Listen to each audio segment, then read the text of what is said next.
Olá, bem-vindo ao Convencional Podcast. Thiago Massari e hoje com uma ilustre celebridade, Rolim de Moura, 47 anos, pai de 2 filhas, casado, pastor Maxwell Kaiser. Seja bem-vindo, pastor. Thiago, obrigado pelo convite. Uma alegria estar aqui no Convencional Podcast, esse projeto inovador, atual, para a gente se conhecer melhor, né? Exatamente, esse é um dos projetos, um dos nossos princípios, é justamente conhecer melhor. E a gente sempre começa com a pergunta: quem é Maxwell Kaiser? Maxwell Kaiser é de uma família tradicional capixaba.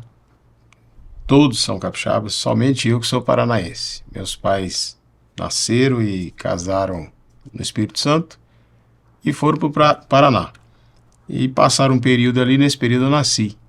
Depois voltaram para o Espírito Santo e quando eu tinha 10 anos de idade eles vieram para Rondônia, precisamente Alvorada do Oeste.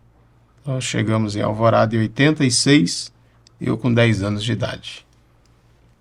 86, ficaram lá quanto tempo? Porque depois de Alvorada foram para Espigão? Aí no meu caso, eu me casei ali ainda em Alvorada, casei novo, 19 anos, quase 20, e pelo chamado pastoral, aí eu já mudei várias vezes. Meus pais passaram um tempo morando em Vilhena e estão de volta na cidade que é Alvorada, de onde nós chegamos para lá, né? Continua lá até hoje, tendo passado um período em Vilhena. Esse chamado pastoral aconteceu aos 19 anos, não? Aos 19 anos, né? Foi praticamente junto com o casamento, né? E iniciamos a trajetória, minha esposa também com o mesmo chamado, e a gente já casou e de imediato já começamos a nos envolver com o trabalho espiritual e já moramos em várias cidades fazendo isso, né? Sempre em Rondônia? Sempre em Rondônia, sempre em Rondônia. Passamos morando, né, fazendo trabalho espiritual em Alvorada, começamos ali, residimos em Taboão do Oeste, residimos em Porto Velho, Ariquemes, Machadinho, Ji-Paraná, Teixeirópolis, Espigão e Rolim de Moura. Rapaz. Essa é a trajetória aí de 26 anos envolvido com gente, com pessoas e com trabalho espiritual. E de Rolim, qual que é o próximo projeto? Aí é só Deus que sabe. Você deixa o Espírito Santo guiar. Precisa deixar, né? Tem um texto que é falado por Jesus, que ele diz assim: assim como o vento sopra, não sabe de onde vem nem para onde vai, assim é aquele que é guiado pelo Espírito. Então a gente não dá para precisar para onde iremos, ou se ficaremos aqui sempre, né? A gente está disponível, o chamado é esse, talvez ficaremos aqui por todo o tempo, e talvez não. Então vai depender, primeiramente, da vontade soberana de Deus nas nossas vidas. A gente sabe que a missão, ela tem um tempo, né? Tem um prazo. Por exemplo, Espigão ficamos 10 anos, e chegamos aqui e assumimos uma igreja de um pastor que estava há 38. Um pastor que chegou e não saiu, só saiu porque a idade chegou e não deu para continuar. Vai que acontece com a gente, então não sabemos, né? Você está há quanto tempo em Rolim? Dia 18 de julho fará 2 anos, né? Estamos chegando aí a 2 anos e passou muito rápido porque é um trabalho intenso, a gente é bem corrido, né? Então passa rápido, pensa que não, 2 anos, parece que 2 anos, mas é assim que funciona, né? Para conseguir dar conta do recado é acelerado, não tem jeito. E até os 19, pastor? Então, foi o Maxwell até os 19. O que levou o Maxwell aos 19 e teve essa conversão? Então, a minha família já era evangélica, né? Principalmente do lado da minha mãe. Meu pai não. E tive alguns problemas, como tem muita gente aí no mundo, né? Situações de pré-adolescência, adolescência, que você fica naquela curiosidade de conhecer algumas coisas e acaba se envolvendo em situações difíceis. Acontece muito com adolescentes e aconteceu comigo. Envolvi, não é vergonhoso dizer, porque hoje isso acaba sendo honroso, é um testemunho. Certo. Mas assim, na adolescência eu me envolvi com drogas, eu me envolvi com bebida e foi uma adolescência e início aí de juventude bem conturbada. E pela bondade e misericórdia de Deus eu fui resgatado, né? O poder do Evangelho muda a vida das pessoas. como já mudou de tantos, mudou a nossa. E aí quando eu vim para Cristo, eu cheguei mesmo e entendi a palavra e desejei seguir esse caminho, eu entrei de cabeça mesmo, né? Aí eu me aprofundei rapidamente, eu desejei muito e me dediquei, e essa dedicação fez com que acontecesse o chamado, né? E aí eu queria ajudar pessoas que tinham aquela vida que eu tinha vivido, eu queria ajudar a pessoa a ser resgatada daquela situação. E aconteceu. Começamos cuidando de grupos menores de pessoas, e a gente, recém-casado, já cuidava, né, de uma equipe pequena, e só foi aumentando, esse trabalho foi tomando proporção cada vez maior, e estamos aí. E você acha que nesse período que você passou, que você acabou de testemunhar, você acha que essas permissões, você entende como permissão de Deus? Você entende como provação? Foi necessário passar para que hoje você tivesse essa bagagem? Como você vê hoje como pastor? Então, assim, tudo que eu falo, eu não vou ficar citando textos bíblicos, a gente ganhar tempo, mas geralmente tem base da palavra de Deus, né? A palavra de Deus é a bússola, o mapa, a orientação para a nossa vida. Deus é especialista em pegar, eu falo muito isso em algumas ministrações, pegar maldições e transformar em bênção. Porque é tudo aquilo que vai para a mão de Deus, ele trabalha e faz ficar bom. Então, se eu dizer para você se era uma vontade soberana de Deus que eu fosse lá e acontecesse isso, eu creio que não. Deus não deseja isso para ninguém. Só que uma vez que foi, então agora já foi mesmo, então Deus tem vontade de resgatar, porque Ele é o Todo-Poderoso. O envio do Filho Jesus Cristo na Terra foi para resgatar o mundo da situação espiritual que estava atrapalhada. Então, a vontade de Deus que vai para as coisas erradas, não. Mas já que foi, agora a vontade é resgatar. Isso passa pelo livre-arbítrio ou não, você não entende o livre-arbítrio? Passa pelo livre-arbítrio. Eu poderia ter escolhido não ir, como muitos jovens estão na igreja, adolescentes que não vão. Que bom, né? Como eu fui, e fui resgatado, então agora isso precisa servir de testemunho para ajudar pessoas para que eles não vão, ou para que se estão lá seja resgatado também. Então aproveita tudo, né? Nada se perde na mão de Deus, né? Ele resgata aquele que caiu, que se aprofundou em coisas que não deveria, e também eu posso hoje orientar aqueles que não vão, porque não vale a pena, porque eu tenho alguns amigos que foram e não voltaram, né? Então por isso que Deus não quer que vai. Eu tenho amigos que, naquele período que eu estava lá fora, né, envolvido com essas situações, morreram. Eu tive o privilégio de estar vivo, mas vi situações bem complicadas, então isso não é o que Deus quer. Mas se para alguém que está ouvindo, esteja porventura passando por isso, tem resgate para essa pessoa, tem solução, tem uma porta de saída, né? Mas se não foi, não vai não, que é melhor não ir. Não ir, né? Pode não Porque ter a chance de voltar. Pode não ter. Tem muitos que não tem, né? E a sua esposa tem alguma influência nessa conversão ou foi após a conversão? Ela tem influência, porque ela também veio de uma situação parecida com a minha. Nossa história é muito próxima nessa situação. Então, a conversão foi perto, a saída desse mundo, né, traiçoeiro aí também aconteceu com ela. Então as histórias foram parecidas e aí nós abraçamos a causa de Deus, né? E aí deu certo, porque a mesma aconteceu, parecido, então vamos juntos fazer a obra de Deus e estamos caminhando junto. E aí você vê o poder da amizade, né? Exatamente. Você vê o poder da amizade, esse lado das drogas, que é um mundo que está cada dia maior. Como que é a sua visão sobre esse mundo? Olha, você acha que hoje a juventude está mais tendenciosa para isso? Está mais fácil? Como está hoje? Eu percebo assim, cada vez, infelizmente, vai piorando.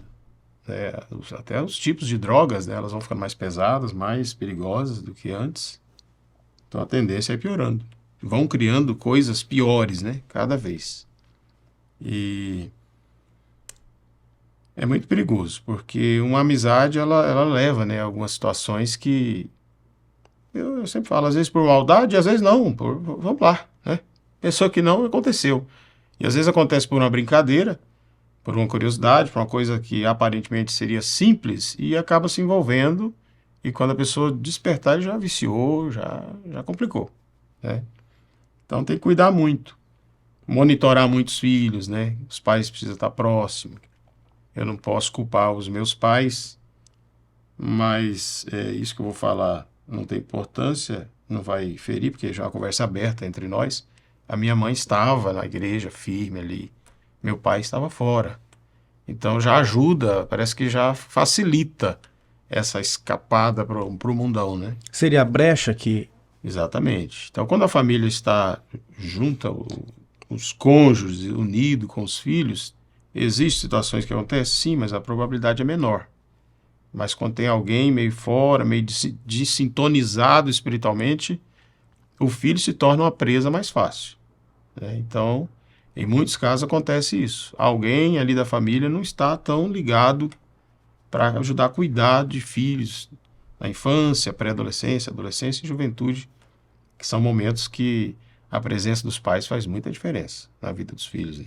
Pastor, entrando nessa parte espiritual, você fala sobre o pai deixa essa brecha, deixa essa lacuna aberta, o filho acaba absorvendo isso, alguma coisa nesse sentido. Como que é o entendimento nessa vida religiosa sua sobre as gerações? Até a quarta geração, segunda geração, terceira geração. Como que é o entendimento hoje sobre isso? Sobre esses maus, essas brechas, elas ficam para as próximas gerações? Ou não, você não acredita nessa linhagem de Olha, gerações? como que eu posso te responder? Pode usar a Bíblia, Pode usar a Bíblia. quantas vezes for preciso. Nós entendemos que pode sim haver uma sequência de gerações se a gente der espaço para que as coisas não estejam enquadradas na vontade soberana ali de Deus. Agora, pode ter vindo ruim até mim, mas a partir do momento que eu me entreguei a Cristo Jesus, de corpo, alma e espírito, é quebrado essa sequência. Porque influência de gerações existem? Existem. Só que o poder do sacrifício de Cristo é mais forte do que essa influência. Então, em Cristo, tudo se faz novo, né? Tem vários textos que mostram isso. Em Cristo, tudo é novo. É o antes de Cristo e depois de Cristo. Então, chegou ali, há uma parada. Agora, se não tiver Cristo, ela vai seguindo. Você vai. É como se fosse a maldição que alguém chama de hereditária. Ela vai indo. Então essa questão hereditária é porque o pai vai passando para o filho, não o avô passou para o neto. Para o neto, não. Não. O avô passa essa influência para o filho dele, né? E o pai vai indo. Então, avô para o pai para o filho, né? Isso pode ir indo, sim. Mas alguém decidir a Cristo vai quebrar ali, né? O sangue de Jesus Cristo nos purifica de todo pecado. Então, a influência ela existe, mas o sangue de Jesus é mais poderoso do que isso. Tem uma frase que diz que o problema dos filhos são filhos dos problemas dos pais. Já viu essa frase? Não, nunca ouvi. Não. Não. O problema dos filhos Sim. é filho do problema dos pais. Olha aí, interessante. Eu nunca tinha ouvido. Nunca tinha ouvido? Então entra mais ou menos nessa questão, porque eu vejo que é mais psicológico do que espiritual, essas situações hereditárias. Exatamente. A nossa família, se a gente puxar o histórico, a gente já fez isso, né? Veio vindo situações que eu evito falar aqui, porque Sim. acho que não convém, mas foi quebrado, né? Chegou em Cristo ali, quem decidiu, acabou. Aqui é nova história, nova vida. Porque assim, pastor, eu converso um pouco sobre isso, até tô vendo que insisto nisso, porque eu vejo que é uma grande dificuldade das pessoas, do ser humano, largar o velho homem. Sim. Né? Largar o velho homem não é fácil, né? Não é fácil. E como Paulo diz, também tô aqui, eu não sou pastor, mas lá vai eu citar a Bíblia novamente, né? Meu desafio é o Paulo não voltar a ser Saulo, né? Exatamente. Por que essa dificuldade? Por que essa... O mesmo Paulo, que ensinou tantas coisas maravilhosas, ele fala que existe uma guerra, né? Uma batalha constante. Enquanto nós estivermos nessa matéria, nessa carne, que já tem a tendência para fazer o que não é certo diante de Deus, nós somos seres humanos caídos, né? A gente é caído. Fomos levantados em Cristo, mas esse corpo ainda não é transformado num corpo glorioso, então há uma tendência pecaminosa constante. Como esse caído? Só para ficar mais claro. Esse caído é quando Adão caiu, né? Deus fez o homem perfeito, puro, né? Porém com livre-arbítrio, e ele caiu, né? Cedeu à tentação. Então ali a humanidade foi caída, ela caiu da presença de Eu Deus. posso entender que algumas denominações falam como o pecado original, Pecado original. alguma coisa assim. Todos nós trazemos isso, não tem como, né? O ser humano, a Bíblia diz, em pecado me concebeu a minha mãe. Então a gente já nasce em pecado. A gente não nasce sem ter aquela culpa, porque Deus é justo. Então a criancinha, ela nasceu no mundo pecaminoso, num ambiente de pecado, mas ela ainda não está devendo aquela conta, porque ela não sabe nem o que está acontecendo. Não tem raciocínio para isso, né? Mas o mundo em si está em pecado, né? Então o mundo é caído em pecado. Todo ser humano é restaurado em Cristo, aqueles que desejam, né? Tem uma nova vida em Cristo. Porém, essa carne agora, ela continua sendo carne, continua tendo os impulsos, mas quando nós nos entregamos a Cristo, nós recebemos o Espírito Santo, que você começa a conseguir viver algo que você jamais conseguiria sozinho. Isso com você aconteceu aos 19 anos. Aos 19 anos. E o que mudou de lá para cá? Mudou tudo, né? Você tem novos projetos e você passa a ter uma força que você não tinha. Porque quando eu me entrego a Cristo e eu aceito a proposta dele na minha vida, eu recebo forças que eu não tinha, né? Porque em Apocalipse capítulo 3 tem um texto que diz assim: eis que eu estou à porta e bato, né? Se alguém ouvir a minha voz e abrir a porta, que é a morada, eu vou entrar e vou morar com você. Então imagina, o Senhor morando em nós, então eu não podia, mas agora eu posso agora, né? Mas não é porque eu posso que agora eu vou, não, eu posso, tá tranquilo, daqui a pouco eu vou voltando de novo para o velho homem, porque essa é a tendência. E o mundo chama para isso. Puxa. E às vezes empurra. Por que o mundo lá fora é mais atraente? Pois é. Ou não é atraente? Talvez não estou usando o termo correto. Olha, até um certo ponto parece que sim. Depois que você passa a ter uma realidade espiritual diferente, vai perdendo a graça esse mundo que parece ser tão atraente. Vai perdendo, você vai tendo uma noção diferente. Eu acho que é uma visão diferente que passa a ter. Quando a gente vai conhecendo as promessas que existem na palavra de Deus e os riscos que tem o mundo, você começa a ver um negócio assim, será que não vale a pena tanto assim, né? Porque os prazeres mudam. Muda os objetivos, o alvo, o prazer, e aquilo que parecia que era tão tentador, já começa a perder a graça. Você começa a ver por outro lado. Eu me lembro muito bem, você falando aqui, e já que é um bate-papo assim, sim, eu lembro que a gente sempre tinha um local para se encontrar em Alvorada, era numa praça, eu morava até perto, e a gente ia no domingo à tarde, né? Começava ali tomando uma cerveja e tal, ia chegando os amigos, beleza. E eu sempre já era um dos primeiros que ia chegando. Um dia aconteceu algo que eu cheguei muito depois. Eles já estavam um pouco tomados e eu cheguei sóbrio, né? Eu nunca me esqueço disso. Eu achei tão estranho, entendeu?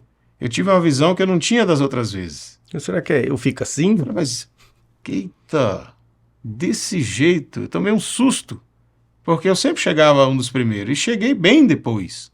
E eles estavam já, né? Naquele fogo ali que fala, né? E eu nunca esqueci desse momento. Falei, rapaz, é estranho, né?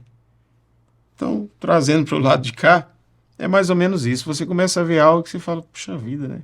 Não tá legal. Não tá legal, acho que isso aí não... Vai perdendo a graça.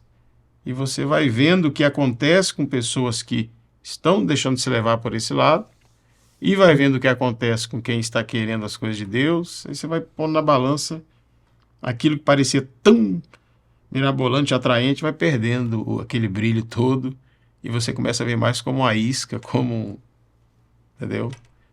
Parece assim, para capturar. Então é algo interessante que, se a mente abrir para isso, fica bom. E a parte pastoral, é ministério pastoral que chama? Dentro da denominação que você exerce, que é a Assembleia de Deus. Assembleia de Deus. Hoje você em Rolim de Moura, pastor, presidente? Presidente, qual que é o âmbito territorial da... Então, Rondônia, dividido por campos, né? Cada campo ministerial tem um pastor presidente, com muitos auxiliares. Geralmente são os municípios que são campo, né? Cada município é um campo. Aqui nós temos, além de Rolim, Castanheira é ligado aqui ainda. É um município menor e aqui responde por lá, né? E o distrito de imigrante, Nopes, também é ligado aqui. Apesar de ser um distrito de Novo Horizonte é um campo, mas o distrito ficou ligado aqui. Isso é algo que aconteceu lá alguns anos atrás, questões ministeriais. Então, hoje, o raio de atuação é esse. Templos, são 52 templos, igrejas, né? Para esse campo. Para esse campo. Então, hoje eu presido aquela sede ali, né? Na rua Guaporé, com mais 51 igrejas menores que são filiadas, ligadas ali. Aí deve dar somando de criança, como a gente chama, de mamana caducando aí, umas 5.000 pessoas aproximadamente. Sob o seu pastoreio. Exatamente. Auxiliares diretos, quantos vocês têm? Quanto você tem? Aí nessas 52 filiais, cada um tem um pastor, né? Que a gente que coloca e remove, faz essa quando é necessário. E eles também têm auxiliares, né? Devido umas maiores, outras menores, então dependendo do tamanho da igreja, o número de pessoas, ele precisa também de auxiliares lá, porque o trabalho demanda tudo isso. Então nós temos assim obreiros, né? Para quem está assistindo e entende ou quem não, obreiros que tem uma hierarquia na igreja, que é cooperador, depois diácono, presbítero, evangelista e pastor. Isso é uma hierarquia que vai acontecendo na vida de quem se dedica ao ministério. Então, somando esses nomes, e também tem as mulheres que cooperam, que auxiliam, nós devemos ter aí aproximadamente uns 300 pessoas que encabeçam esse trabalho pastoral, diaconal, essa área toda de cuidado de várias frentes de trabalho que tem dentro da E igreja. como que a pessoa, quando ela entra para a igreja Assembleia, permanecendo sobre o assunto Assembleia, ele vai lá, faz a conversão, o batismo, né, que eu acho Sim. que é o base, e ele quer subir na hierarquia da igreja. Quais são os trâmites, quais são os processos? Primeiro é colaborador, como que é o primeiro? Cooperador. Cooperador. Então, assim, a pessoa, acontece a conversão, né? A entrega dele, a vida espiritual a Cristo. Ele vai passar por um estudo antes do batismo, para ele entender o que está acontecendo, saber quais os princípios, como que funciona, como que é a igreja. Então, ele tem esse curso Quanto tempo? específico. Esse curso, ele é rápido. Ele é um curso que em 2 meses e meio ele é feito para o batismo nas águas, né? Então, ele é feito assim. E já de imediato ele já é encaminhado para outra escola, que a gente tem domingo de manhã, para dar continuidade ao aprendizado, né? Essa formatura aí desse outro nunca acontece. Isso aí só vai acontecer no céu mesmo, que é um estudo que não termina, a gente nunca conclui. Mas quando a pessoa deseja, então, ele se envolver ministerialmente, aí tem cursos específicos para isso, né? Tem o curso básico, tem o médio, depois tem o bacharelado, tem níveis que vão até a faculdade de teologia. Então tem. Para ser pastor tem que ter a faculdade de teologia? Tem que ter. Tem que ter? Hoje tem que ter. Até um tempo atrás não havia necessidade. Hoje já tem que ter cursos mais avançados, né? E se a pessoa optar em ficar como diácono, Ótimo. Nós temos o pessoas chamado lá dela é que... diácono. Exatamente. Tem pessoas lá que eles já decidiram. Não, eu quero isso aqui, é isso que eu quero fazer e acabou. Pronto, amém. E a gente vai entender, né, que ele chegou até ali. E é muito bom quando as pessoas entendem, né? Porque não adianta colocar uma carga tão pesada se o chamado é menor. Então a pessoa também tem que se buscar a Deus e vai entendendo o que ele realmente deseja fazer. Não é todos que vão ser pastor, né?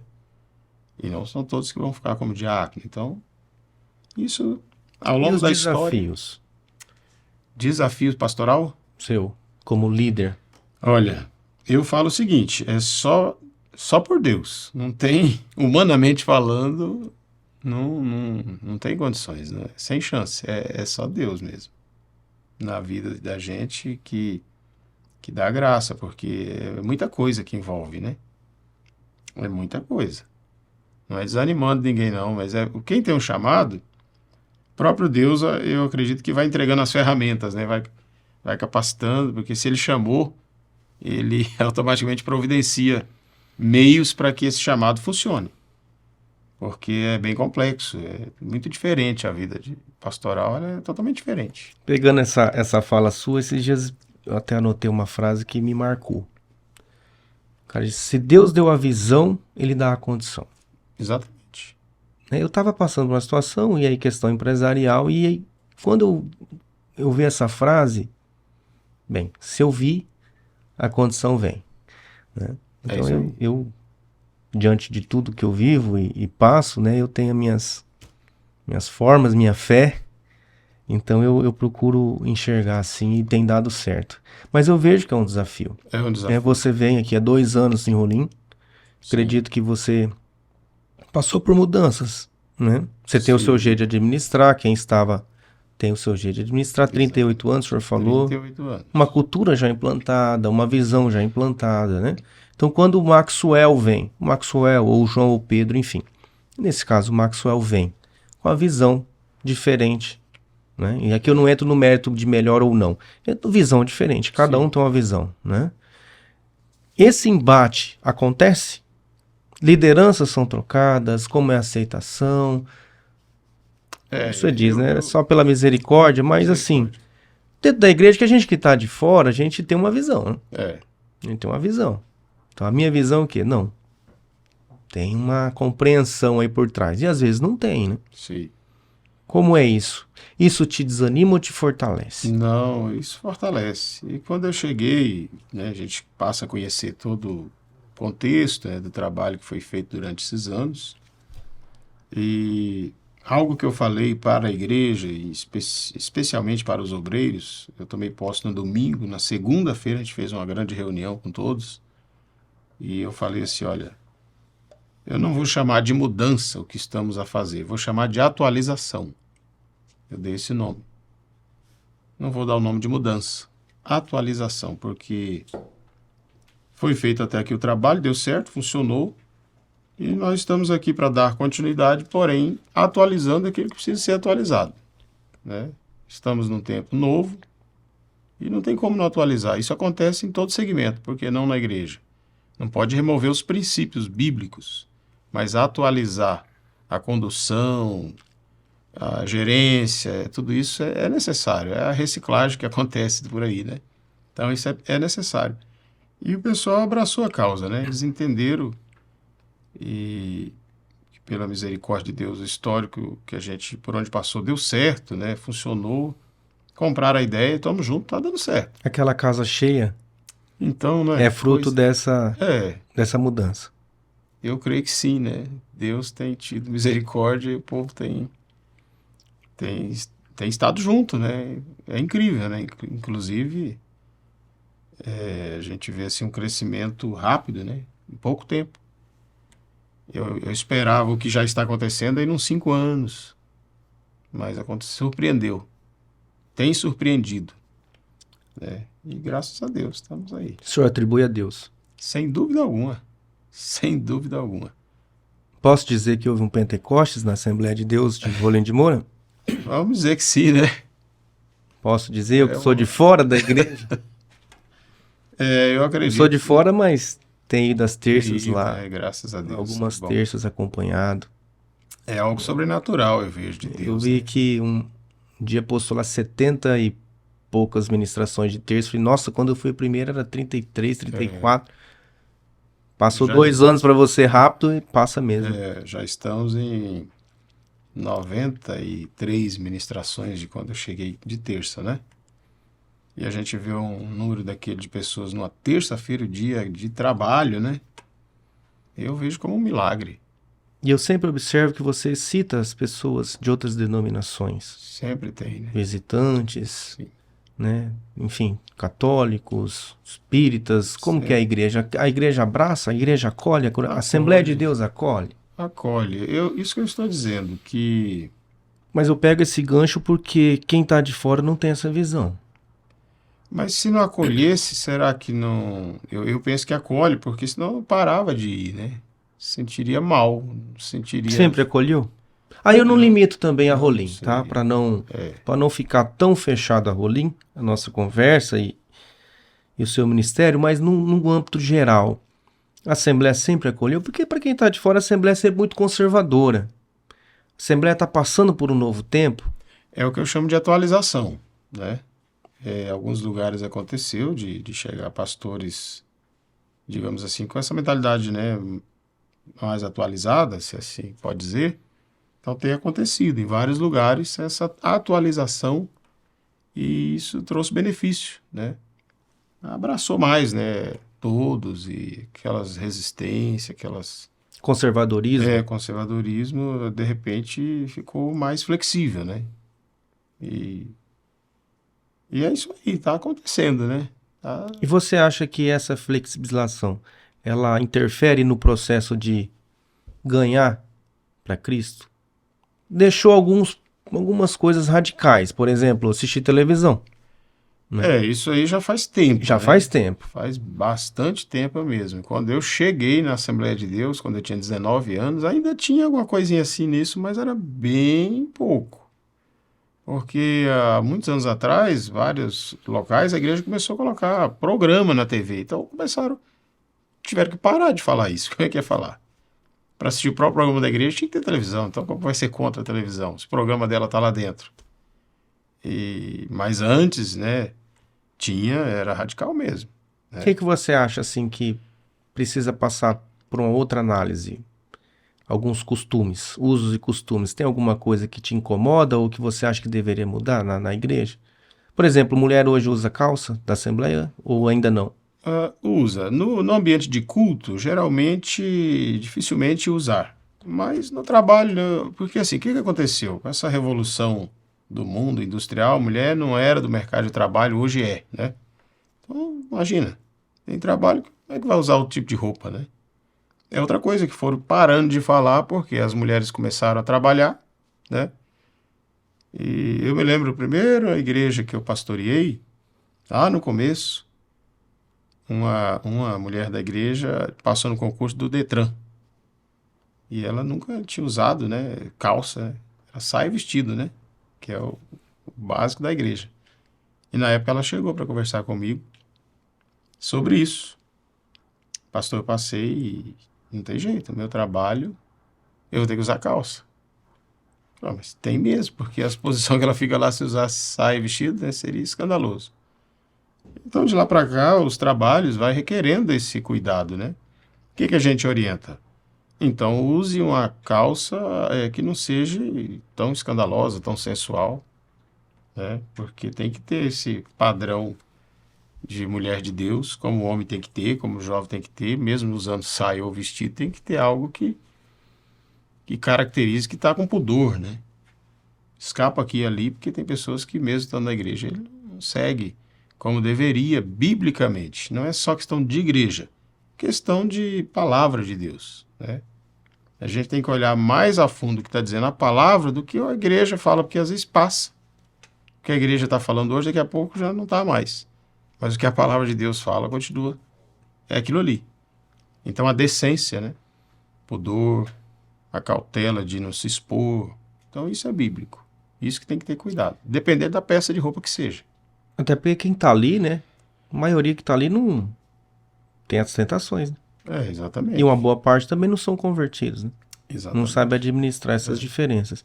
Pastor, essa era de igrejas modernas aí, passamos pela pentecostal, neopentecostal e essas outras agora novas gerações aí dessas church. Então, Como que você vê? Porque você vem dessa ramificação. Hoje a Assembleia de Deus ela é a maior igreja protestante? É a maior. Não sei se eu posso chamar isso. Como que vocês Em números, gostam né? Em números. É a maior. Como que vocês são chamados? Protestante, evangélicos, crente, como é? Como que você gosta de ser chamado? A igreja, o nome dela é Igreja Evangélica Assembleia de Deus. Então você Nós acha que somos os evangélicos... pentecostais. Pentecostais. Que acredita, 100 e quantos anos? 112 anos, completou dia 18 de junho. Quase que deu na data do Rolim de Moura. Pois é. Aniversário. Exatamente. Dia 18 de junho, completou 112 anos. Que ela iniciou lá no Belém do Pará. Ela iniciou no Brasil, ela vem de alguma ramificação?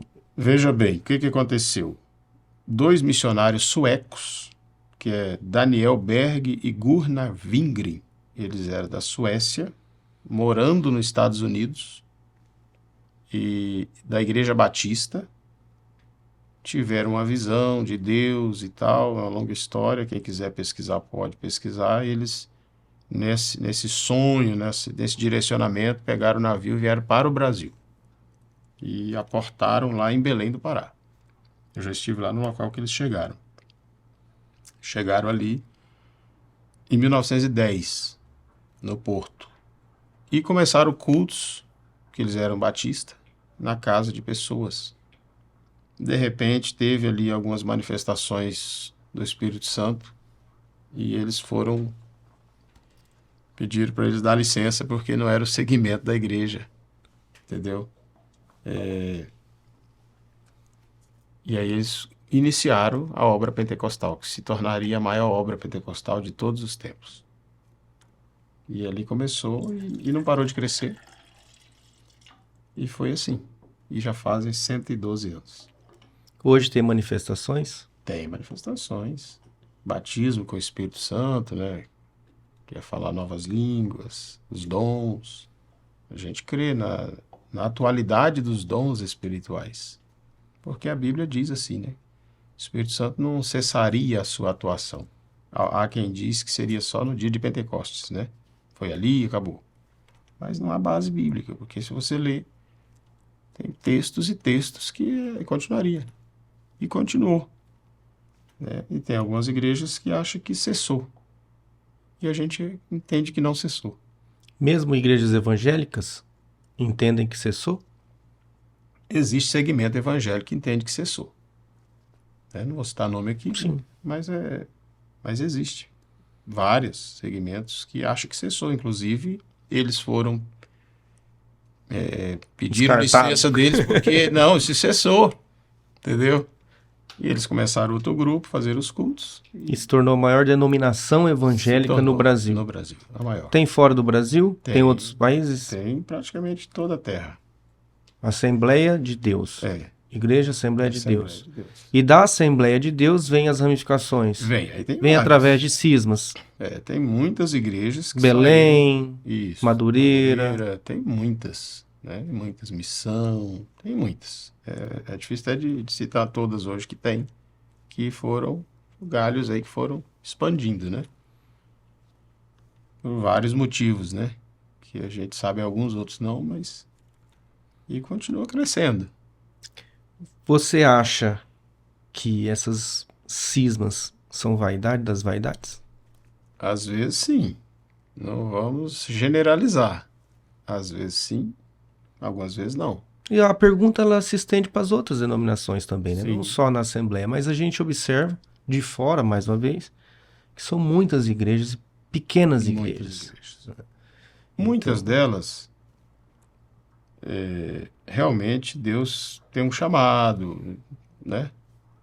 E de repente uma linha diferente que Deus quer usar a pessoa. Pode acontecer, tem acontecido, a gente não pode... Mas muitas também é aquela falta de submissão, né? Eu não quero ser liderado, eu quero liderar e acabou. Então, mas vamos deixar isso eles e Deus, né? Deus depois resolve isso aí. Tá certo, pastor. E em Rolim de Moura, hoje, eu acompanho assim, a sua trajetória.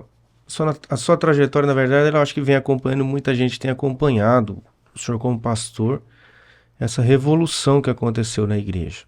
Né? Pessoas que não iam na igreja Assembleia começaram a ir. Outras saíram, começaram a voltar. Né? Tem a ver com esse chamado do Espírito Santo? Aconteceu o que aconteceu há 102 anos, podemos dizer que está acontecendo em Rolim de Moura, esse reavivamento, Tiago, avivamento, como que eu posso chamar isso?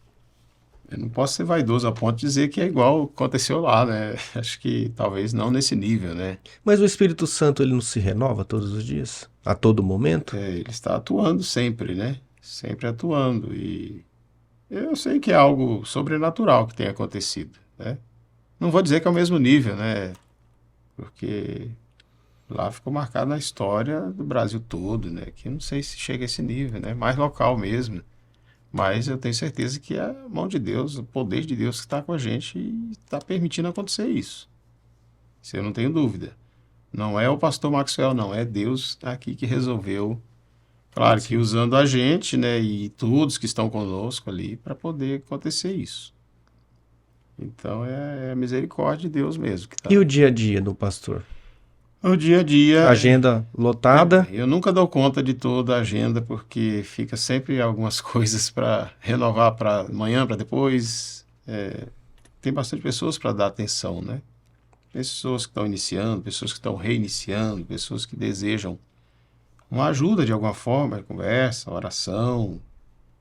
Então é bem extenso.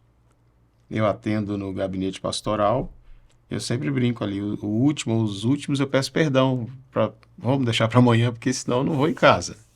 Sempre tem sempre tem a mais do que o tempo permite de pessoas para ser atendido. Eu atendo segunda, quarta, quinta e sexta.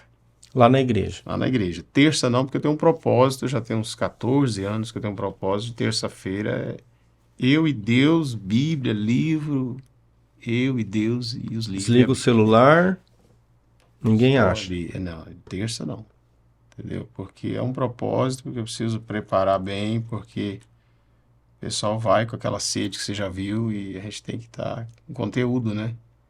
E mensagem de Deus ali para alimentar o povo. Você amanhece a terça sabendo que vai estudar ou você deixa a inspiração vir? Às vezes é porque você percebeu que eu trabalho temático, tema, né? Já tem um tema estabelecido e eu termino uma terça, parece que já está meio engatilhado para continuar, né? Devido a uma sequência. Estou falando agora sobre atitude, né? E encontrei no texto ali de Zaqueu e Jesus muita atitude no texto, comecei e não termina e vai nisso. Inclusive você não terminou, Não né? terminei, Terça-feira. tem que continuar. Você podia terminar, né? Aqui, né?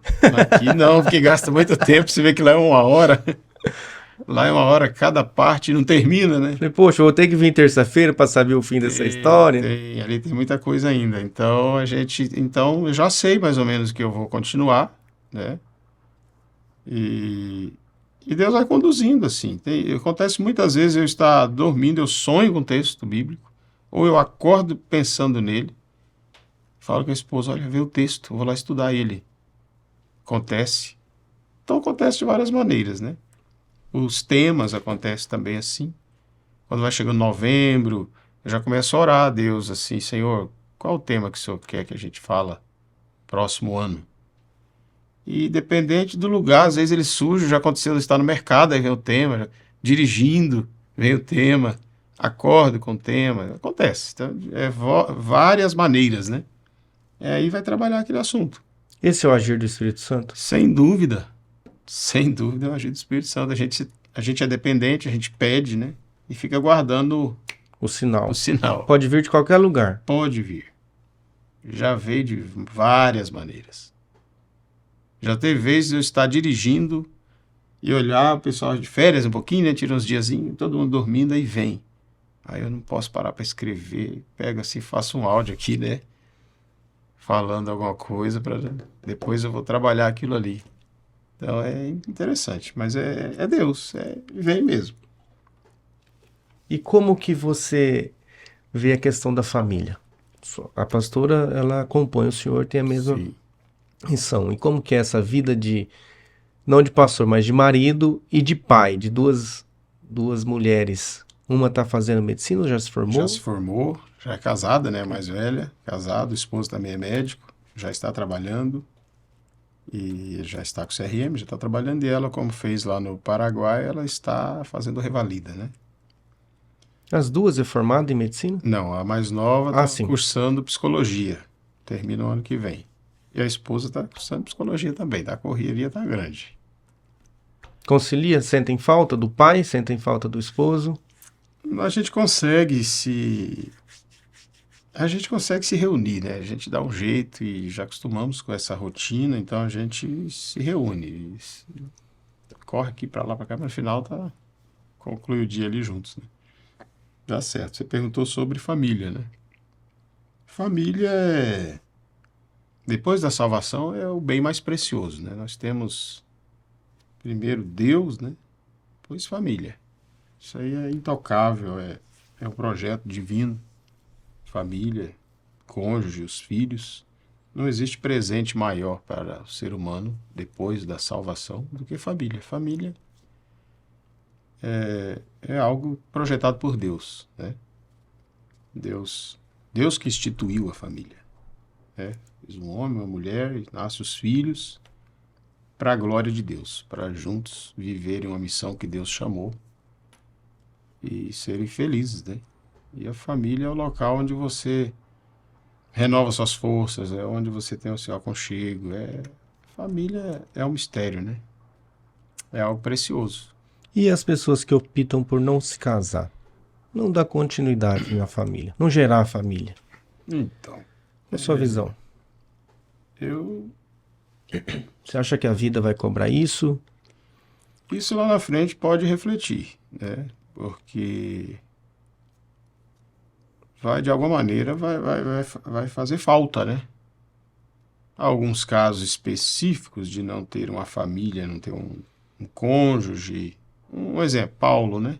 O apóstolo quis viver para Cristo e não teve família. Um dos que mais ensina sobre casamento na Bíblia, e ele não casou.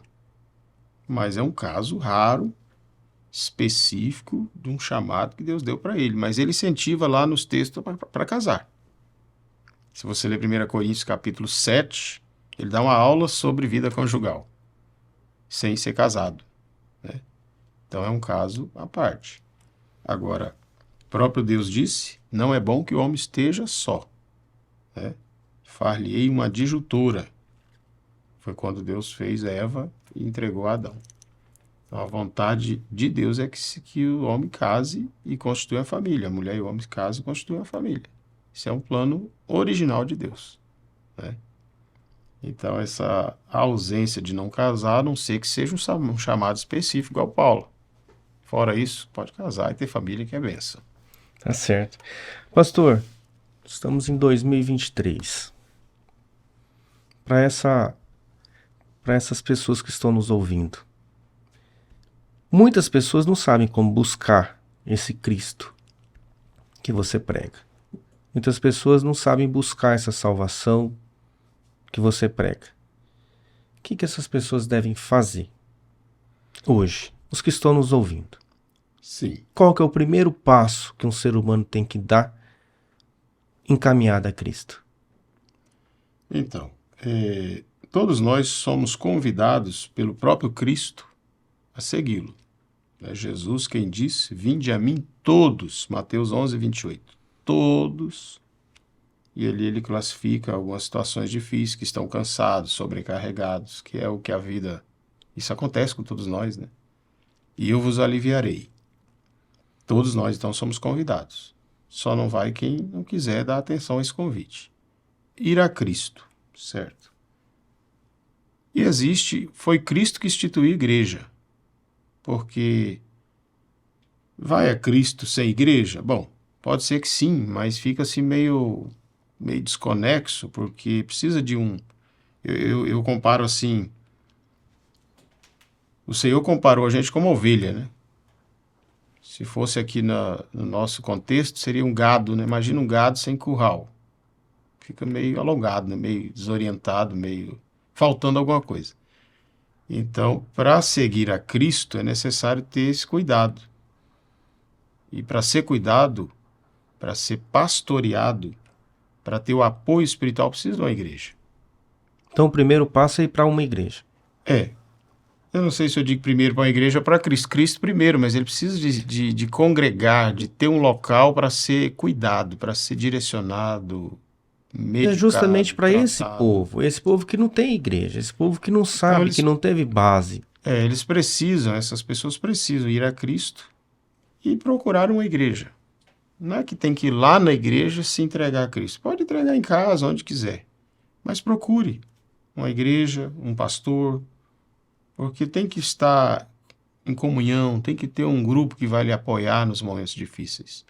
Nós somos seres sociáveis, né? Nós temos que estar em grupo para se fortalecer. Então, procure uma igreja séria. Pastor, mas tem umas que não é? Infelizmente, tem algumas coisas meio estranhas, né? Procure um pastor que não é perfeito, mas que é um homem sério. E tem vários, né? Para você ser apoiado, ser ajudado e se envolver, porque é muito difícil seguir a Cristo e não envolver com nada daqui a pouco não está mais seguindo, já se perde de novo. Então tem que ter essa sequência espiritual. Precisa ter um local, né? Para saber, não, eu sou dali, é ali que eu vou congregar, é ali que eu vou buscar orientação, é ali que eu vou fazer alguma coisa para Deus, né? Alguém vai me direcionar. Então é Cristo, o caminho é Jesus. Não tem outro jeito. E os países, as denominações que não acreditam em Jesus? Tem salvação? Sem Cristo não há salvação. Ele é a porta. Não dá para passar por outro caminho e chegar. Jesus é a única porta da salvação. É ele que desceu da glória, enviado por Deus, nasceu da Virgem Maria, né? E viveu aqui nessa terra, morreu a morte de cruz. Todos, né? A maioria das pessoas sabe um pouco sobre isso. Então ele é o caminho, não tem jeito. Esses países que têm religiões predominantes, hinduístas, os islamistas, enfim, eles não reconhecem Jesus como Senhor e Salvador, como Messias. O país em si não é a religião predominante, mas em todos os países do mundo existem pessoas que se entregaram a Cristo e estão se entregando. Inclusive umas até morrem, né?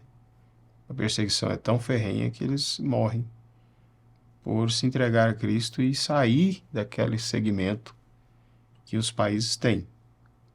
Nós somos muito privilegiados no Brasil e tem muitos outros países. E existem alguns países que são bem fechados, mas existem missionários ministrando a palavra. A gente tem relatos, né, de pessoas que deram a vida para ir para esses países para ministrar a mensagem salvadora do Evangelho de Jesus Cristo. E por incrível que pareça, são fechados, mas nesses locais há maior conversão do que aqui, né? Só que é todo um sistema que a gente não consegue ter muito acesso, mas nas nossas reuniões que tem os relatórios de missões, a gente vê o que está acontecendo espiritualmente. Então, a obra de Deus está acontecendo através do Evangelho em todos esses países, mesmo aqueles que são fechados, mas tem alguém trabalhando dia e noite e milhões de pessoas estão se convertendo sempre. Algumas a gente chega a notícia, mas outras a gente não consegue visualizar em matérias, até pela proibição que eles têm também, né? Então, vários fatores. Mas o Evangelho está sendo pregado no mundo inteiro. E quanto à vinda de Cristo? Você acha que quando Cristo entrar nesses países, nesses povos, chegou-se o tempo? É um dos sinais, né? O próprio Jesus falou, ele traz uma relação de sinais que aconteceria, que identificaria a aproximação da volta dele. E um dos sinais é esse, o Evangelho ser pregado no mundo todo, né? E hoje isso já acontece, já é uma realidade. O Evangelho está sendo pregado no mundo todo. Então esse sinal aí já aconteceu. E as guerras? Aí nós temos vários sinais, né? Vários sinais. Guerra também é um, né? Outro sinal. Terremoto é sinal, maremoto é sinal, pestes, né? Acabamos de passar por uma, né? Terrível. E tantos outros. A iniquidade, o aumento das coisas erradas, né? Que tem acontecido assustadoramente. Então, tudo são sinais que antecederia a volta de Cristo. E quando ele chegar? Quando ele chegar, então, nós entendemos... Teremos o arrebatamento? Uns ficarão? É como nos filmes, assim? Um sobe, outro fica? Mais ou menos daquele jeito? Infelizmente ou infelizmente, vai acontecer algo chamado parousia, né, do original, que é o arrebatamento. Arrebatamento, a palavra é tirado com força. Puxado, sugado, né? Então, todos aqueles que se entregaram a Jesus e permaneceram, subirão nesse momento. E os outros ficarão, a história segue. A gente tem uma matéria chamada escatologia, que trata esses detalhes, né? Nosso entendimento. E aí é interessante conhecer, não sei se você conhece sobre isso, né? Já viu alguma coisa, mas É interessante uma aula, né, sobre essa matéria, para entender essa sequência dos fatos, mas estamos aí vivendo sinais. Por isso que a Terra vai ficar com os temores e tremores, porque os bons vão sair e o desespero vai ser... Quem ficar vai ser desesperado, porque tá vendo o que ficou? Vai ser um momento muito estranho, né? Imagina. Então o desespero vai vir porque eu fiquei, por exemplo. Fiquei para trás. Aí o desespero vai sair de dentro de mim, é isso? Também. Mas haverá alguns sinais na natureza também, né? No período da chamada de grande tribulação, haverá sinais além desses, né? Tremores maiores, catástrofes, né? Está registrado em Apocalipse. E hoje se fala muito com essa guerra de Ucrânia e Rússia, Magog. Tem alguma monte de ligação? coisa aí, né? Tem um monte de coisa, né? E cada um fala uma coisa. Não sei, nós não podemos dizer que tenha ligação com a guerra que é de Gog, Magog, Armagedon sobre Rússia e Ucrânia. Acredito que não. Acredito que não. A proporção será bem maior que essa. Pode ser um início, né? A gente não sabe se isso vai parar ou não. E se vai envolvendo mais nações, a coisa vai complicando, né? Por enquanto, eles não param, mas também não está tão... Ou seja, Tá ali, vigiar e orar. Exatamente. Cuidar porque a hora tá próxima. Tá próximo. Tem muitas coisas acontecendo que eu acredito que você já pensou isso, rapaz, eu nem imaginaria que ia ver o que eu estou vendo, né? Tem coisas acontecendo que a gente acha estranho, né? Em outros cenários, em outras situações do mundo. Né? Eu vejo que a população anda muito sedenta, muito carente, muito sensível. O que é isso? A sociedade está passando? É o Brasil só que está passando por esse momento? Ou é o mundo que está passando por esse momento? Que é o mundo todo. Você acha que a internet tem influência nisso? Ou é porque temos que passar por isso? É uma nova era que estamos entrando? Cada religião tem exatamente. Tem uma explicação para isso. Você, como cristão evangélico, é o Brasil que está passando por isso ou é o mundo? É o mundo. Realidades regionais... O ser humano está mais triste? Então, o ser humano está mais ansioso, né? A nossa vida ela ficou muito diferente de uns anos para cá, né? Então, assim, isso cria ansiedade, e ansiedade desencadeia outras coisas piores ainda, né? Síndromes, né? Que vão surgindo devido... E tudo parte, sim, das redes sociais, desse envolvimento que nós não tínhamos antes, né? Eu vi um dado tão interessante, Thiago, saindo um pouquinho fora da sua pergunta. Eu fui dar uma palestra numa escola alguns anos atrás e tinha um grupo de professores que tinha ido a São Paulo fazer um curso sobre autismo, né? E eles me disseram algo muito interessante, que dentro de 20 anos, 30% das crianças nasceria autista. E é algo que não tinha, né? Autismo, quando a gente era criança, eu não lembro, parece que não tinha ainda. É algo novo. E a informação que elas tiveram nesse curso, que vieram professores de vários países, é que o envolvimento com a rede social das grávidas vai gerando filhos autistas. Uma coisa, uma enfermidade, uma situação que não existia, agora tão acontecendo tanto e vai aumentar, porque por isso esse contato o tempo todo gera alguma coisa aqui que influencia no nascimento da criança. Então você vê como que o mundo mudou, né? Então, assim, tem muita coisa acontecendo. Falando do autismo que levaram para esse resultado. Mas e tantas outras coisas que têm acontecido, né? Com essa nossa nova vida. Então, o ser humano, não posso dizer que se tornou mais triste, mas mais ansioso. Isso é bem notório, né? Eu estava vendo uma pesquisa que em 30 anos o mundo vai saltar 1000 anos pela tecnologia. Então. O que não aconteceu, o que levou para acontecer até o motor a combustão, 1.900 anos, 1.800 anos de evolução, é porque a nossa evolução, ela é, se for pegar pelo tempo, ela é nova. Sim. Né? Esse telefone mesmo, poxa, Um tempo atrás tinha telefone, né? Esse dia você estava falando rolinho, eu me lembro, tem lapsos de memória que a mãe ficava abanando porque não tinha energia.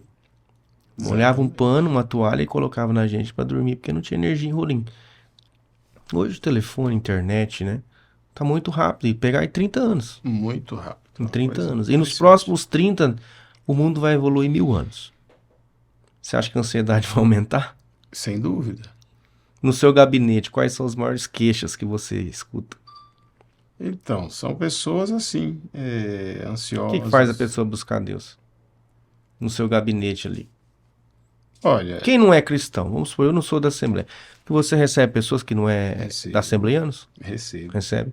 Se eu quiser marcar um bate-papo lá, Com certeza, imagina. você recebe pessoas Sem dúvida. Com que não é batizado na Assembleia. O tempo todo. As queixas, quais são as mais frequentes? Olha, os problemas que mais acontecem é relacionado à vida conjugal, né? Ou filhos que desencaminharam. Acho que esses dois é os que mais acontecem. Problemas conjugais ou filhos que não estão legal, o negócio desandou. Como que a igreja entende o casamento segundo união? Entende, aceita ou não? Entende? Aí vários fatores que precisam ser analisados. São casos, a gente precisa analisar caso a caso. É muito difícil pegar num pacote assim e falar isso aqui. Porque você vai analisar a vida de cada pessoa, né? Tem textos bíblicos para tudo. Segunda casa? Tem um texto bíblico que conforta alguns. Na segunda casa, você vai com a primeira ou não? Não, esse daí não. Esse aí não serviria. Mas existem pessoas que eles se complicaram, mas sem nenhum conhecimento daquilo que Deus pretendia para a vida deles. Então, você tem que analisar situação por situação. É quase igual um médico que vai consultar, ele quer ouvir o histórico, o que aconteceu. Então, você falar, grosso modo, não vai servir para todos, né? Existem situações diferenciadas, e aí elas são muitas mesmo. Mas se uma pessoa de segunda união quiser ir para a igreja Assembleia, ela vai ser aceita? Vai ser aceita. Vai ser batizada? Vai ser batizada. Quiser casar, Vai. casa? Novamente. Vai. A gente vai ajudá-lo. Porque o ser humano não é descartável, né? Chega um caso e fala assim, rapaz, você não tem jeito não. Falo, então isso não é evangelho. Entendeu? Chegar e falar assim, não existe isso, você não consegue mais. Então não é evangelho. Porque evangelho de Jesus Cristo dá jeito em tudo. Não existe nenhuma causa perdida. Falar assim, fulano não tem mais jeito para ele. Então não é evangelho. Jesus veio para resolver tudo. Em Cristo somos nova criatura, somos nova vida, chance, zera a conta e começa de novo. Então, em Jesus, as possibilidades são essas. Que bom, né? Já pensou se desse certo para alguns? Isso aqui dá, isso aqui não, isso aqui... Eu vejo que você pondera bastante, assim. Eu não vejo radicalismo na sua fala nem nas suas atitudes. É porque eu não vejo isso na Bíblia. Você entendeu? O próprio Cristo, imagina, você já leu a história de Jesus, as pessoas que procuravam ele, quais que ele falou assim, não, você não tem mais jeito para você não. Você não encontra ninguém. Correr atrás de uma prostituta lá, de uma mulher prostituta, pega em adultério, né? Uhum. Acho que é exagero falar prostituta, mas foi pega em adultério Uhum. e queriam apedrejá-la, vão matar, porque a lei diz que não tem jeito, acabou, sua vida acabou. Jesus resolveu a situação dela ali. Um pouca conversa. O ladrão na cruz, morrendo, né? Estava ali porque devia, Jesus sem dever. Jesus deu um jeito na situação dele. E todos que chegaram, resolveu. Então, se hoje vem alguém para a igreja falar que não tem jeito, então não é o evangelho, porque tem. Mas você observa que nós passamos por um tempo, ou estamos passando por um tempo de um radicalismo severo.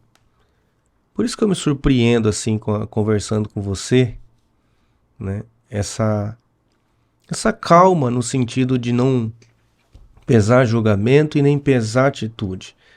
E nem pesar decisões. Porque, pelo que eu observo, não é uma característica do meio evangélico. Eu vejo um meio evangélico muito ferrenho nas decisões, nas nas posições e imposições.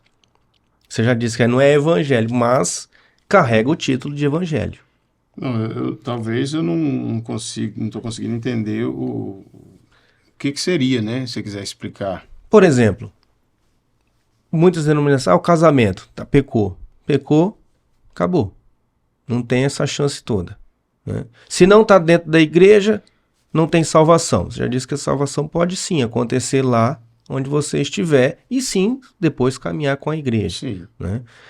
O homossexualismo, uma radical muito grande. A gente não abordou esse tema, mas eu vejo que algumas situações você tende a canalizar bastante também, né, sobre isso, que para conversão, para que leve a Cristo, para que assim tenha a conversão. E não é o que a gente vê no meio evangélico, né? Passamos por uma questão política recentemente, né? Tivemos aí uns embates grandiosos que o setor religioso tomou posição e muito radical com relação a isso. É sobre esse radicalismo que eu falo. A minha igreja salva. Tem que estar na minha igreja. Esse radicalismo que eu não consigo ver na sua pessoa. Sim, é porque eu não consigo ver na Bíblia essa parte, entendeu? Eu não consigo ver por esse lado, que alguns, não sei, eles talvez veem assim. Eu não posso jamais falar que é lá na igreja, assembleia que eu estou pastoreando, que é só lá que tem salvação. A gente não é detentor desse poder todo. Mas você concorda que tem denominações que defendem essa bandeira? Tenho certeza que tem. E eu acho horroroso. Porque quem salva, quem leva ao céu é Jesus. Não é uma igreja X ou Y. Né? Eu disse aqui que precisa de uma igreja para auxiliar essa condução, essa manutenção da vida. Ah, se fora da igreja então não tem jeito? Tem porque é Cristo. Mas é mais difícil. Bem complicado. Se a pessoa estiver fora da igreja e ela estiver à beira da morte, e naquele momento, assim como o ladrão, pronto, a base bíblica está ali. Ele pode viver uma vida perversa, Pode. Mas no momento ali, ele pediu a salvação. Se ele tiver esse tempo, né? Tem mortes que dá esse prazo, né? Tem umas que não. Eu falo assim, não corra risco, porque você não sabe como é que vai ser esse momento. Né? Não fique aí esperando, não, no último momento eu resolvo. Às vezes dá certo, mas vai que não dá. Então resolve logo, né? Seja inteligente. Já resolve esse negócio, porque eu não posso me programar desse jeito. Porque Deus vai sondar o coração, né? O camarada não queria nada. Eu ia entrar nisso, sondar o coração, mas a pergunta era, e tem pessoas que estão pastoreando, pessoas que estão de obreiro, pessoas que estão no banco da igreja, que não vão ser salvos? Eu acredito que ou a misericórdia de Deus é infinita? Não, por base bíblica, é lamentável dizer que sim. Tem pessoas que não está de verdade. Quando Jesus diz, afasta de mim... A parábola do joio? É o joio. Esse joio acontece em vida... Em vida. Em vida. É aqui. Então, e quando Jesus diz, afasta de mim, servo mau, que eu não te conheço? Isso aí é lá no grande dia, no acerto de contas, né? Não tem nada a ver com... vai falar assim, alguns vão dizer assim, mas em teu nome eu fiz isso, eu orei, eu preguei. Não, você não estava de verdade, você estava tentando ali alguma situação que não era verdadeira, que só Deus sabe. É o joio, né? Essa fala vai ser falada pelo joio. Não, mas eu estava junto, Mas isso aí é na hora da morte? Ou vamos ficar num purgatório? Não, purgatório... E vinha Purgatório, ela não é doutrina bíblica, tá? Ela não tem respaldo. Quando morremos, vamos para onde? Então... Já vamos para a grande... O salvo em Cristo, morreu em Cristo, recebeu perdão, ele vai ao paraíso. Imediatamente. Imediatamente. Aí ele fica ali aguardando o momento que a gente chama de arrebatamento. Quem morre sem Cristo, não quis Cristo, ele já vai para outro local e fica também aguardando. Não é perdição, digamos aqui, o lago de fogo, o inferno, né? A palavra pesada. E nem o outro aqui está lá no céu. É dois ambientes que depois vai acontecer esse julgamento. Né? Que é só nesse momento que Jesus que alguém vai dizer, vai colocar em prática essa fala. Vai querer, tipo assim, não, mas eu estava lá, eu orei, eu preguei. Não, você estava, mas não era de verdade, não. Você não mudou de vida, não. Você estava, entendeu? Então esse é o joio que está ali convivendo com o trigo. Mas vai ter a separação depois. Então o conselho é que sejamos trigo, né? Senhor, tem misericórdia, me orienta. Aí que eu falo que precisa da igreja. Porque você participa uma vez por outra, sempre, ou sempre, né? E a palavra, ela vai polindo a gente, ela vai cortando, ela vai coloca a gente para se arrumar, né? Então a gente vai sendo lapidado, a gente vai sendo trabalhado. E isso é bom. Correção faz parte da vida. Então quando a gente é corrigido, a tendência é abrir os olhos, é ver o que estamos errados para corrigir, né? Então a palavra é isso. Além de outras coisas, mas ela nos corrige o tempo todo. Então olhou para a palavra e eu preciso arrumar isso aqui, não posso ficar desse jeito. Já não quero ser igual. Eu não quero ser igual. Que foi o tema, né? Foi o tema. Exatamente. Então é mais ou menos isso, né? Bem resumido aqui, essa parte é por aí. Mas Jesus salva e não está filiado a uma igreja X ou Y. Ninguém é detentor desse poder todo, não. É o sangue de Jesus que nos purifica de todo pecado. Ele é o caminho. Outro gancho. Jesus é o detentor. Esse cajado de justiça que algumas pessoas têm. Deus deu esse cajado para as pessoas? De julgar? Não. Porque Jesus disse que com o mesmo peso que julgares, Nós não você temos, será julgado. Nós não somos juiz, né? Vamos então num tema extremamente polêmico que eu não ia abordar, mas eu acho que vai vir ao encontro do cajado. Incomoda o cajado que algumas pessoas carregam. Eu também não vejo esse poder Deus dando do cajado da justiça. Sobre o homossexualismo. Hoje eu vejo que as igrejas, a maioria delas, tem um peso muito grande sobre isso. Outras já se absorvem, outras já estão abrindo portas, aceitando isso. Como que é a sua visão sobre isso? Precisa passar, aceitar Cristo, mudar de vida? Precisa. Cristo ama a todos, a salvação é para todos. A salvação é para todos, mas tudo que eu faço que não condiz com o projeto de Deus, eu preciso vencer aquilo ali. Uma pessoa hoje que ela tem essa tentação e ela assumiu a identidade de homossexual. Ela se converte, segue a Bíblia, segue as doutrinas, só que ela tem esse desejo. Ela deve fazer o quê? Lutar contra esse desejo a vida toda? Lutar contra esse desejo a vida toda. Como outros desejos. É o espinho? É o espinho na carne.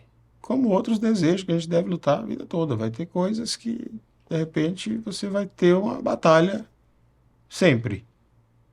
Entendeu? Cada pessoa na sua área, né? E essas igrejas voltadas para os homossexuais? Então, salvo engano, de Paraná abriu uma, né? Não estou sabendo. Olha, eu prefiro ficar com o que diz a palavra de Deus, né? Jesus disse, vinde a mim, negue-se a si mesmo, tome a sua cruz e siga-me. Então ele falou o quê? Tem que ter negação do eu, de algumas coisas que eu sei que não estão alinhadas com a vontade de Deus, seja elas quais for. Precisa negar a si mesmo. Tomar a cruz ou seja, não é fácil não. Pastor Maxwell nega algumas coisas? Eu acredito que não existe ninguém que não negue. A vida de cristão é uma renúncia diária? É uma renúncia diária.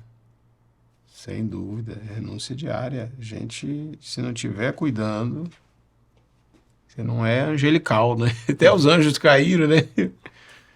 Então, esse corpo, essa matéria, é assim mesmo. A gente vai estar lutando, sempre, né? Sempre. Não sou um ser sobrenatural, não. A gente é humano igual aos outros mesmo. Então, a gente tem que estar negando sempre. Cuidando, vigiar. Vigiando, porque senão cai mesmo em tentação. Hoje as tentações dentro da igreja, quais são as maiores tentações que passam? Porque eu vejo que todas as igrejas passam por escândalos, Sim. Sem exceção, né? Todas passam e não passou, vai passar por alguma situação. Como que você vê isso? Isso é a briga do inimigo espiritual? Você vê que é a ação da renúncia que não está acontecendo? Como que você vê isso aí? Nós É mais temos- espiritual ou humano esses Mas nós erros? temos três grandes inimigos.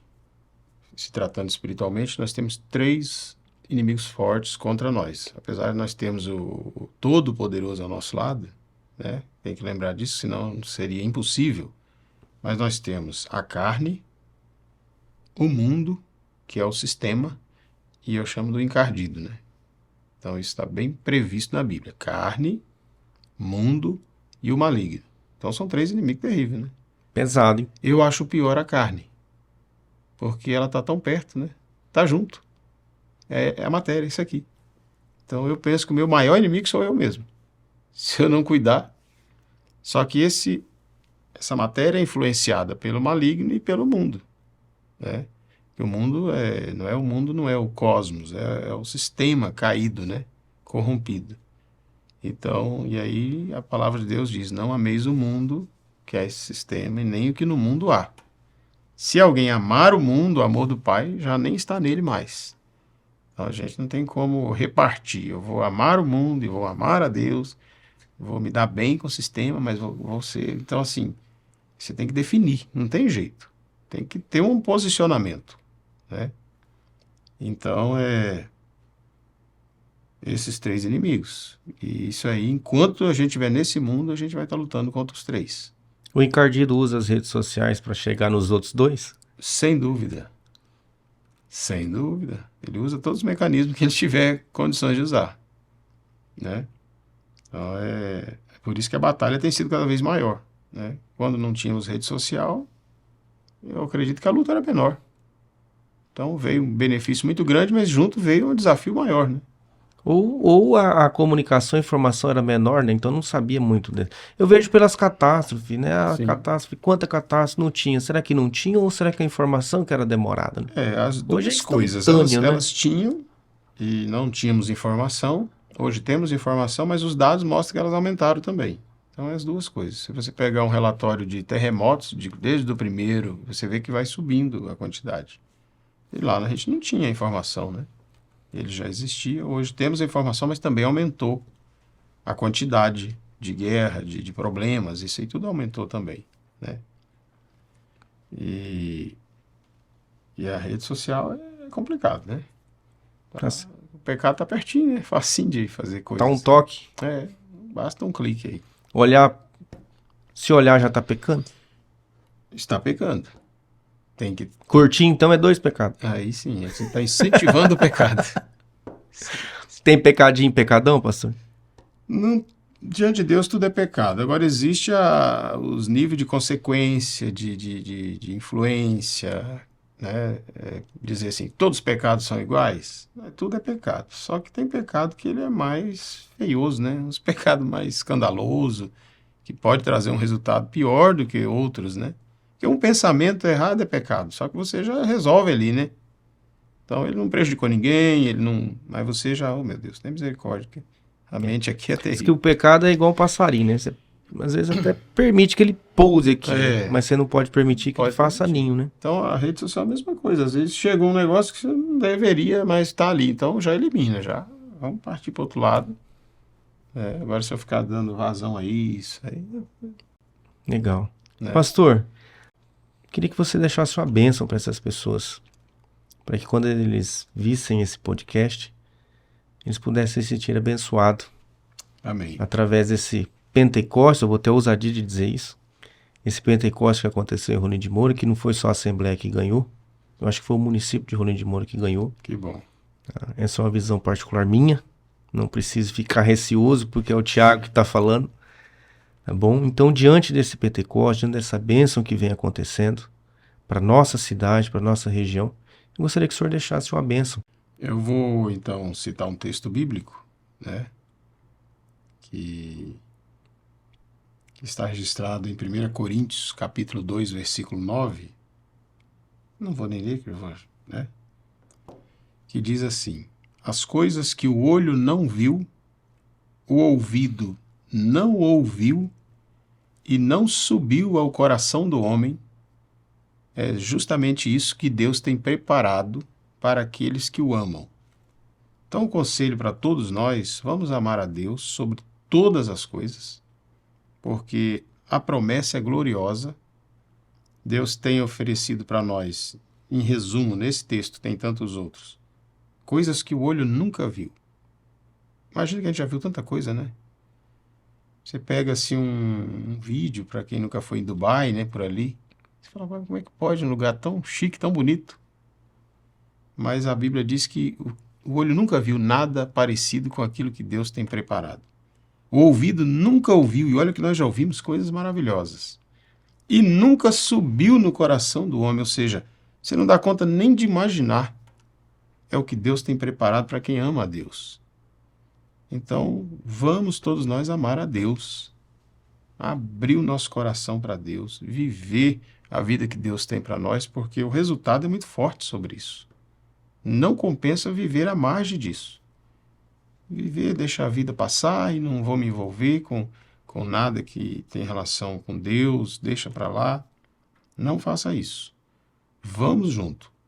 Seja na igreja que você escolheu para congregar.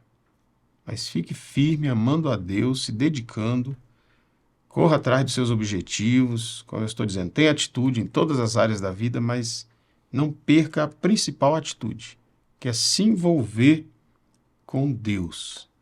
Porque daqui a pouco as outras coisas vão passar. E passa logo, né? Eu estava conversando com a pessoa essa semana, falou, mas o senhor chegou aqui, o cabelo não era tão branco assim, só tem 2 anos. Então, tá passando. E é rápido. Muito rápido. Então vamos investir naquilo que de fato tem resultado eterno, né? Sem deixar de investir naquilo que é temporário, porque dá para conciliar, né? A gente faz aquilo que a gente sempre precisa fazer, mas não perder esse foco espiritual, porque isso é que vai contar de fato, né? Se nós formos chamados hoje, a nossa senha, o que nós fizemos de material vai ficar para os outros, e o que fizemos de espiritual vai nos acompanhar. Então não vale a pena dar essa bobeira, não. Então vamos junto, todos rolimorenses aí, região, quem estiver nos assistindo, amar a Deus sobre todas as coisas. E o próximo como a nós mesmos. Porque se fizermos isso, estamos vivendo o Evangelho e vamos ser bênção para nós, para a nossa família, para toda a população. E vai dar certo. Vamos vencer com maior facilidade as lutas, as batalhas, e somos mais do que vencedores em Cristo. Deus abençoe, Tiago. Obrigado pelo convite. Para mim foi um prazer estar aqui no Convencional Podcast. Legal, e as portas estão abertas. Tá Amém. bom? Então, chegamos a mais um final do Convencional Podcast. Pastor, presidente da Assembleia de Deus do campo de Rolim de Moura, pastor Maxwell Kaiser. Muito obrigado a todos. Curta, compartilhe o nosso podcast, que está um sucesso total. Um abraço a todos.